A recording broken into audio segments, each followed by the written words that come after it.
Are you struggling to stay fit with your busy schedule? I get it. That's where Nerd Fitness Coaching comes in. I recently tried their one-on-one online coaching program, and it was a game changer. My coach, Matt, created a personalized workout plan that perfectly fit into my routine. Whether you're at home or in the gym, Nerd Fitness has you covered. They even offer tailored nutrition plans to help you crush your goals. All managed through their easy-to-use app. It's like having your own fitness Yoda, guiding you every step of the way, young Padawan. Over the past 8 years, Nerd Fitness has helped over 10,000 busy nerds like me level up their health and fun in sustainable ways. And here's the deal. Mention Commander's Quarters when you sign up to get $50 off your first month of coaching. That's more value than a soul ring in your opening hand. No long-term contracts, no cancellation fees, and a 30-day money-back guarantee. So why not give it a shot? Visit nerdfitness.com/coaching to learn more and start your journey today.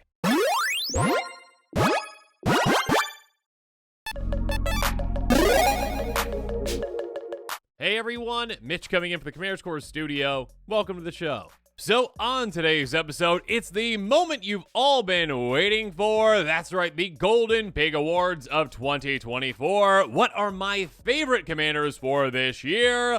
For one reason or another, I'll be going through all 10. Let's jump into it. So, first up at number 10, my 10th favorite commander from the entire year. And yeah, we had like 300 plus commanders, a ton of commanders. Sinda, the Spike Stampede, just barely made the list, but I love that we finally have Sinda, a 5/5 beast for 5 mana in green, but it's actually a Gruul commander. We'll get to that. Beast spells you cast cost you less to cast. Each other beast creature you control enters with additional counter on it. On top of that, whenever Sinda or another creature with power 4 or greater enters, you may pay 1 and 8 Gruul. When you do, it fights our creature you don't control. So Sinda is a, tribal commander that is actually helping out a tribe that has not really had a home up until now. Now, we've had plenty of beasts in the history of Magic, an absurd amount of beasts. It's not like, trying to think of a creature type right now, like Night Stalkers, which there are like 20 of them maybe in total. And it's like, okay, yeah, not very supported in that way. No, beasts aren't very supported because there's a lot of beasts out there, but they don't have a home outside of, like, Morophon, essentially, right? So having a commander that they can finally call their own that is incredibly impactful with a really cool design, again, reducing their costs, getting them counters, and also fighting when they come into play, you can do a lot of really cool things with this one. And again, finally, beasts have a home. And yeah, if you haven't looked up actually what creatures all are beasts out there, there's a ton of great ones that you might not realize. It's kind of like, when it's like, oh, soldiers, knights, warriors, they're all like, oh, okay, it's all mushed together. Beasts are kind of like that in a way. And now you're like, oh, wait, that's a beast, that's a beast, that's a beast. You can get a lot of really exciting beasts in Gruul to do your bidding with Sinda and have a very, very powerful, very, very fun deck built around it. So again, Sinda, congratulations on your 10th place finish. Next up, number 9, the Big Baddy, Valgavoth Terror Eater. Big Baddy from Duskborn, but big as well. It's a 9/9 Elder Demon with flying and lifelink for 9 mana. Now, this is where I do appreciate when Wizards actually makes things cost what they probably should cost, instead of this costing maybe like 6 or 7 mana and them just being like, yeah, it's fine. It'll just be kind of like, busted a little bit or obnoxious. But no, making it so there's actually an investment that needs to happen for you to get this in play as your commander, that is huge because the payoff is great. Ward, sacrifice 3 non-land permanents. That is substantial. Opponents trying to actually target this, good luck. And I probably have some feigned death type effects to save it if you do, but yeah, good luck. If a card you didn't control be put into an opponent's graveyard from anywhere, exile it instead. During your turn, you may play cards exile with Valgavoth. If you cast a spell this way, pay life gild's mana value rather than pay its mana cost. Basically, again, an incredibly powerful effect. An incredibly powerful card on a very powerful creature. Again, 9/9 flying lifelink with a giant ward effect that says, hey, you know what? Let's steal our opponent's things. But instead of stealing them for free or stealing them with mana, we are actually stealing them with life. So there is a trade-off for that there too. That being said, we have a commander that again, costs what it should cost. This should be an incredibly expensive commander. It is a kind of mini game to actually get this out. You got to ramp a ton. You got to ramp really quickly. You got to get this out. You got to find ways to protect it as well. But when you do, the payoff can be massive. Find ways to get things to your opponent's graveyard from, edict effects, from maybe discard effects, from even just mill effects, and all of a sudden, you're utilizing your life to steal their best things, and you probably should find some ways to get some life back too. But again, I like when Wizards actually designs powerful commanders, but ones that are cost appropriately, like this one. So again, Valgavoth, Terror Eater, number 9. Next up at number 8, Korum the Undertaker. Looks like a very friendly individual. A 0/5 human warrior for 4 mana in Jund. Gets +X/+0. X a greatest power among creature cards in all graveyards. When attacks, each player mills a card. During each of your turns, you may play a land and cast a spell from among cards in graveyards that are put there from libraries this turn. So, this is a commander that I just really like and appreciate the design of. I think it's because I'm a sucker for my Mr. Orfeo deck, and it's like, okay, all about power synergies, and this is one that can take that to a different kind of a level. It is one where, you know what, let's get creatures in graveyards that maybe it's our opponent's creatures, but more likely it's probably one of ours that we really take advantage of. Like, I don't know, something as simple as like a Beast of Burden. We tutor that from our library into our graveyard. There's a lot of those Entomb type effects, or just mill ourselves and get that into our graveyard, or discard it into our graveyard, and all of a sudden our commander is massive, just absolutely massive. And then we attack players' mill cards. We get things out of graveyards. We basically get to say, you know what? That's actually mine. That's actually mine. You can take advantage again of your own Entomb effects. You can take advantage of your own mill effects, or milling your opponents and taking their cards too. But yeah, a fling kind of power matters type synergy. I love that kind of a deck in Korum. You can do that in a very cool way. So congratulations on your 8th place finish.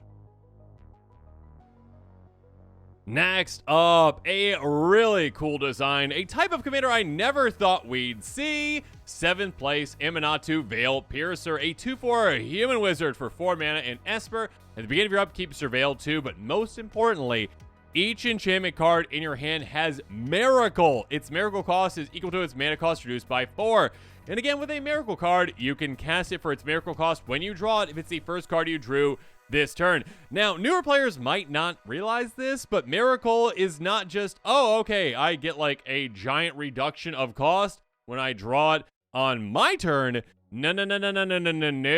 This counts your opponent's turns as well. So you can break timing restrictions with this by, say, drawing a card on an opponent's turn. And of course, in an Esper deck, you've got plenty of ways to draw cards on an opponent's turn, even repeatedly. So yeah, just like a Merfolk Looter type effect. We're like, okay, yeah, draw a discard, whatever. Oh, look, the top card I drew out of my deck, that was the first card I drew on the turn. That was an enchantment. So I can cast that right now, again, on your turn at flash speed, even though this enchantment doesn't have flash, at a reduced cost of 4. So with each trip around the table, you can basically cast 4 enchantments if you're set up properly. You think like Future Sight type effects to know what's on top or to put things on top. And all of a sudden, you just saved 16 mana throughout an entire trip around the table. And again, she did basically 3 enchantments into play at times that you shouldn't have been able to do. So yeah, giving Miracle to things is really cool. I never thought we'd see a Miracle commander, and this is a really well-designed one. I love this design. 7th place for Amatu Veil Piercer. Moving on to 6th place, though, we've got Arabella Abandoned Doll. Creepy! A 1/3 Electro Artifact creature toy for 2 mana in Boros. Attacks, it deals X damage to each opponent. You gain X life for X the number of creatures you control at power 2 or less. Now, I have got a place in my heart for commanders that are uncommon, that are actually well-designed. Wizards.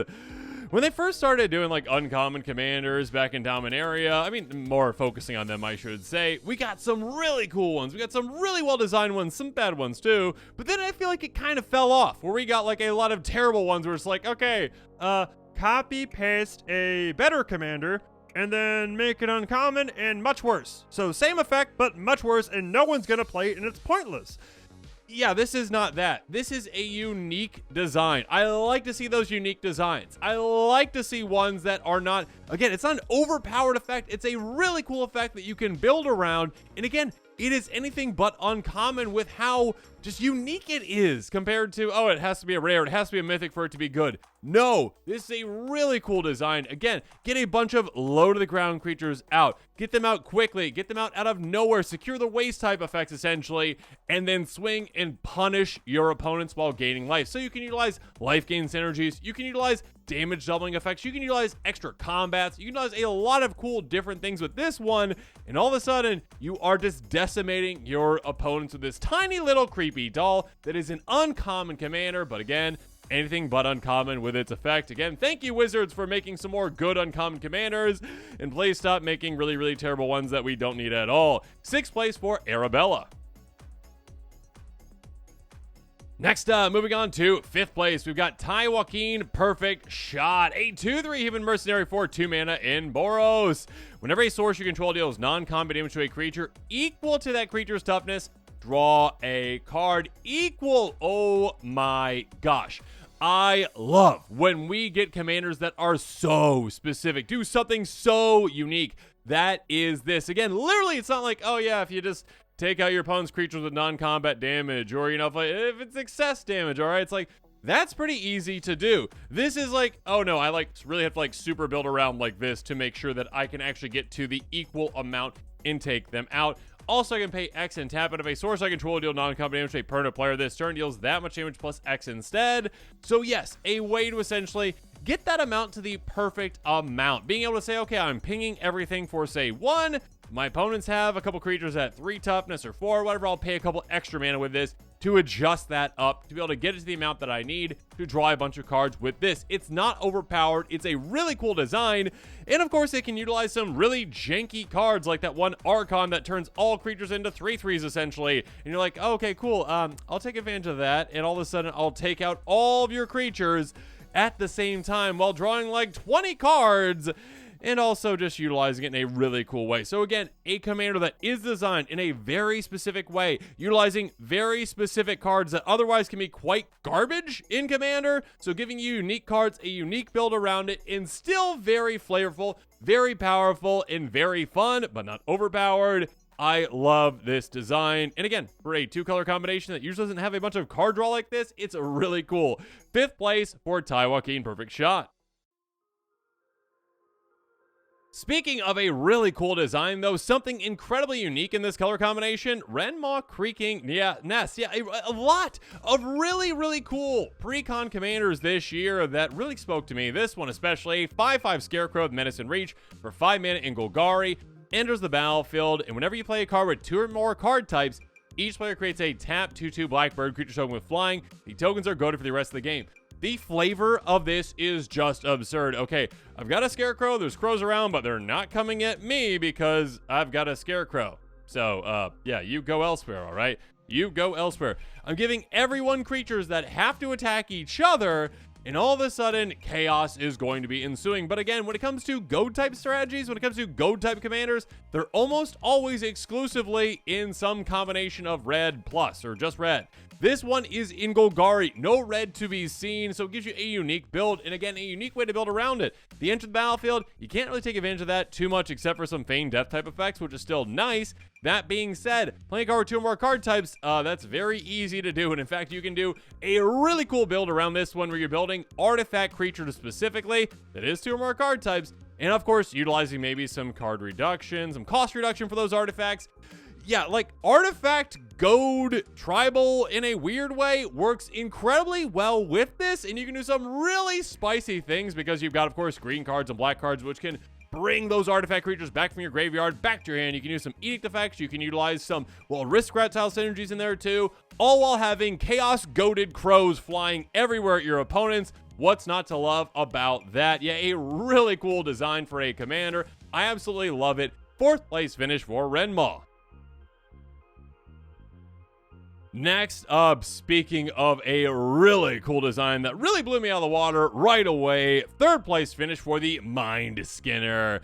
Apparently in Dustborn, I liked a lot of the evil things, I guess. I don't know. 10/1 Nightmare. That is a legendary enchantment creature for 3 mana, all blue right there. It can't be blocked. Let's stop right there. Again, when Morrow had the little teaser kind of thing, essentially, where it's like, oh yeah, we have a 10/1 that can't be blocked. and it's 3 mana. Like, what? No, there has to be a massive downside to that. And there is, I wouldn't say a downside, but an adjustment, an amazing adjustment that we really have never seen on a commander. If a source you control deal damage to an opponent, prevent that damage, and each opponent mills that many cards. We've got that like alchemist zombie thing that kind of does that for zombies essentially, but this is basically, you know what? All my things, my entire purpose is literally just to mill. And it takes advantage of the fact that you're playing commander by saying, you know what? Normally, you're just milling one player at a time. No. I understand that the actual problem with commander when it comes to trying to mill opponents out is that we're no longer just milling 60 cards for one opponent. We are milling, well, 300 cards for 3 opponents, basically. Yeah, no cards are drawn and whatnot, but still, a lot more. Basically, 5 times as much you have to mill. So this says, you know what? Let me give you a 10-1 unblockable commander that is going to be coming through, that is going to be milling 10 cards at a time per opponent. That is 30 cards at a time. That is 1/10 the amount of cards that you need to mill, essentially, at a time. And of course, if you build kind of like a Voltron strategy around this, where you're giving this double strike, you're having it hit for twice as much, you have like a Voltron mill, very weird commander that can again utilize some really weird cards like that Alchemist Zombie that does amazing things with this. You can do a lot of cool things like a Voltron mill strategy, and there's really nothing else like it. It's a very cool design. I absolutely love it. Mind Skinner, 3rd place. Next up, though, moving on to 2nd place, we've got a Lose the Shortless. See, I think with the last one I said this one blew me out of the water, but this one is a water-based creature, and it really blew me out of the water with that. A Star Elemental Fish for 4 mana, 1 blue. Power and toughness each equal to the number of islands you control. Okay, you got me interested to start. When it enters or attacks with a flood counter on target land, it's an island issue to other types for as long as it's got a flood counter on it. Okay, that's cool. But here we go, and this is the really spicy thing. The first instant or sorcery spell you cast each turn costs blue, or 1, less to cast for each land you control a flood counter on it. Yeah, that's spicy. Again, there aren't many ways at all out there to reduce spells by pips. There are very few. You could probably count them on one hand or 2 hands essentially. Especially when it comes to instant sorceries, there's not really ways to do that. Reducing by pips, not really something you see. Generic mana, sure, not pips though. So by doing that, you can actually make instant sorcery spells basically free for you as you go throughout the game. You're building up these land counters. You're building up these flood counters on lands throughout the game, getting more of them in play, essentially with your Voltron kind of ish commander that also can be a bit spell slingy when you're like, okay, cool, yeah, attack, land, other ways to get flood counters too. All of a sudden, you've got a very powerful commander that can hit really, really hard. And on top of that, one that can say, you know what, let's save a bunch of money throughout the game, because on my opponent's turns as well, I'm going to be casting some instants for free. On my turn, maybe a giant sorcery for free. And get a lot of value, a ton of value out of this. So again, another way to take what is kind of a Voltron-ish commander and not just being like simple, straightforward Voltron. No, this like Voltron-ish commander with a new kind of a concept, reduction of spell cost, but reduction in a way that we have, again, really never seen before. I love seeing new designs that open things up, and again, ones that are extremely fine, not overpowered really, when it comes to, you know what, you can utilize this for some really cool things. It's still a monocolor commander, and you can do some really cool effects with it. I absolutely love this design. 2nd place finish for a Lose the Shortless Sea. But finally, the moment you've been waiting for all episode, the golden pig of 2024 is Flubs the Fool. Oh my goodness. The second I saw this card, it was like, they really did this. They actually really did this. Are you kidding me? They really did this. I love it. A 0/5 Frog Scout for 3 mana in Teamer. You may play an additional land on each of your turns. Whenever you play a land or cast a spell, draw a card if you've got no cards in hand. Otherwise, discard a card. The Fool deck is here, and it's here to stay because your goal is literally to play handless, essentially. You're like, you know what? I don't need cards. I don't need cards at all. All I'm going to be doing is essentially getting lands into play, sure, and hoping I literally don't have a hand, so then I can draw additional cards, essentially. What I'm going to be doing is trying to play handless, be the fool the entire game, and just fly by the seat of my pants the entire time.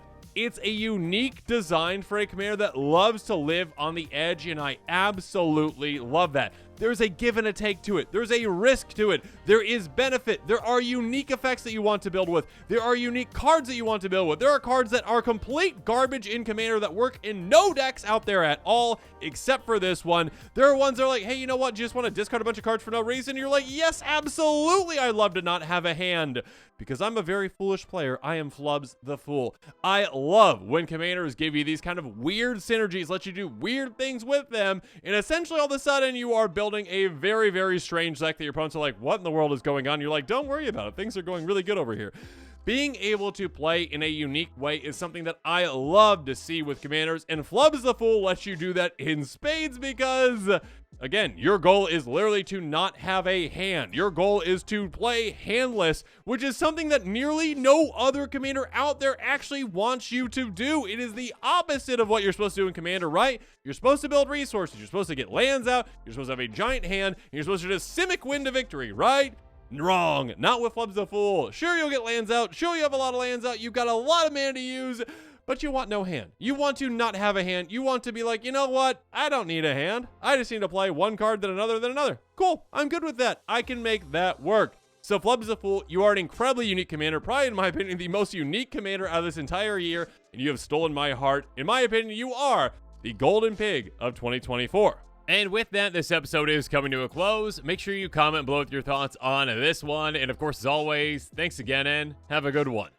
This show and episodes like this one are possible thanks to viewers like you. If you're looking for an easy way to help support this show, make sure that you like, share, and subscribe. Also, hit that bell notification icon so you don't miss any new episodes. You can also go check out our playmats and other merchandise at thecommandersquarters.com. Another easy way to support this show is with our TCG player affiliate links. So whether you're buying a deck or individual cards, you can use this general link right here or one in the description. And the final way that you can support this show is by supporting us directly by becoming a patron. There are many benefits to being a patron, and I truly couldn't do this without all of their support.